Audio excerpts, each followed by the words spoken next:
Сега излегуваат информации дека е поврзан и со фирма во Бугарија.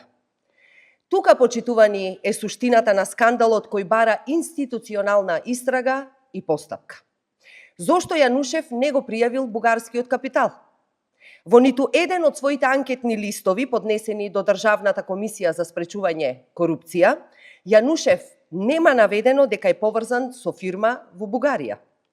Зошто?